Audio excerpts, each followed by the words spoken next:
Give without remembering. Receive without forgetting. Tilde unknown. It was Sunday, April 12, 2015. I had just finished my grocery shopping and was about to leave the parking lot when I noticed a call from my dad. I called him back so we could talk for a few minutes. He said, Troy died. I thought of his friend Troy, who I'd met a couple years prior, and said I was sorry to hear his friend had passed. My dad realized I had not heard him correctly. He said, Troy, your stepdad, he died this morning. I felt like someone had punched me in the stomach. How could this be? He was only 58 years old and no one had said he was ill. I spent the rest of the day feeling out of sorts, like I was walking around in a fog. I had not talked to him in 17 months, mainly because I was angry with my mom. So his death left me with a big heap of regret and guilt. My mom and stepdad married when I was about 15 years old. He had been part of my family for the better part of 20 years. He was a good guy and had a caring heart. Our family had its ups and downs, but he did a good job hanging in there. At the time of his death, Mom and I had not talked for 17 months, as I'd reached an intense level of frustration with her. She had left me with some painful emotional wounds during my life. Looking back, she had suffered trauma during her childhood and it was likely playing a part in how she interacted with me. We never could see eye to eye. A phone call one evening resulted in her hanging up on me, so I decided to stop talking to her. So when my stepdad died, I felt uncomfortable about reaching out to her. Why should I reach out to a woman who left me with emotional scars? I felt serious panic about this whole situation and resolved to leave Mom in the hands of my step-siblings and brother. They could handle caring for her. Despite this, I went ahead and called Mom. As the phone rang, I hoped she would not answer, but she did. I had not heard her voice in 17 months. As expected, she was in shock and crying. I asked her what happened, and she told me how he was not feeling well that morning. She had tried to help him dress so they could go to the hospital. He suddenly fell to the floor and died right in front of her. She called 911 and emergency vehicles arrived shortly, but there was nothing anyone could do. He was gone. Mom said she had several people there with her. They were helping her navigate the next steps. It sounded like she had supports, so I let myself believe my presence was not necessary. She had always surrounded herself with people and left me feeling like I did not belong. It was easier to just go on not talking to her and enjoying the new life I was building for myself.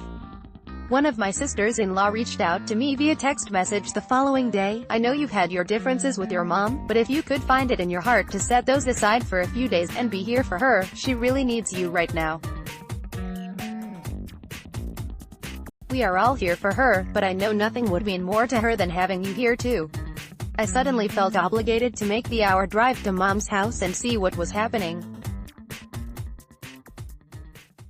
Although I have excellent crisis management skills, I felt a little irritated at being the one who had to fix everything in my family. As I got closer, I felt like my stomach was going to turn inside out. I arrived at their house, a place I had never previously been to. They had moved there during the time we were not communicating. I went inside to find a sea of people milling about and panicked. My mind said, I can't do this. I am leaving. I saw my brother as I began to head for the front door. He told me our mom would be back in a few minutes. I still went to my car and prepared to drive away. She had not seen me, so I felt a quick escape was reasonable. Just as I was about to leave, Mom pulled in the driveway. I sat in my car watching in the rearview mirror. Someone had told her I was there and she was headed for my car. Oh God, what should I do? My brain screamed. Next thing I knew, as if under a hypnotic trance, I was getting out of the car and hugging her. She cried, I cried, we hugged and hugged and hugged. She said she was so glad to see me and we went inside the house. I spent the rest of the day on the back porch sitting next to her and holding her hand. After my stepdad's memorial service, family and friends began to disperse and left Mom alone and feeling confused on how to proceed. For many, the funeral is the final event and people go back to their homes and lives, but what happens to the person impacted by their partner's death? They find themselves alone and unsure how to proceed. To me, it looked like being thrown out of a boat into the deepest, darkest water you ever encountered, and you can't swim. Every single morning. For the next 2 years or so, every day started with a phone call to Mom. I would check in on her and provide encouragement for the day ahead. We spent a great deal of time on the phone and doing things together. I never asked for anything of her and purely offered my time, no strings attached. It was not an easy journey to take, and it hurt to see her so pained and lost in the beginning. As time passed, it felt good to see her begin to engage in life again. I knew if we could survive the first year, it would be a huge milestone in the recovery process. Then the second year came and went. She was growing stronger and didn't need me as much, but we still remained close, still having those morning calls and getting together to do fun things. During it all, we grew closer and had a better understanding of each other. The scars in my heart began to soften and fade. This experience had an outcome that no one could have predicted. By filling space with Mom, we had both benefited and were healing the emptiness we had felt inside. We had never had this type of relationship before. Simply being there for her had opened the door. We did not have to drag up our painful past into the light of day and do battle over it. No screaming or arguing was necessary. I made a conscious effort to not bring up the past and put my emotional grief on her. She had enough on her plate. When we talked about the past, we tried to talk about happy memories, things that made us smile or laugh. The healing was occurring by simply being together and focusing on taking one day at a time. About 10 months ago, Mom retired from her job and moved out of state. She had rekindled a friendship with a high school acquaintance. They seemed to be happy and are building a life together. She is also closer to some family she had been missing.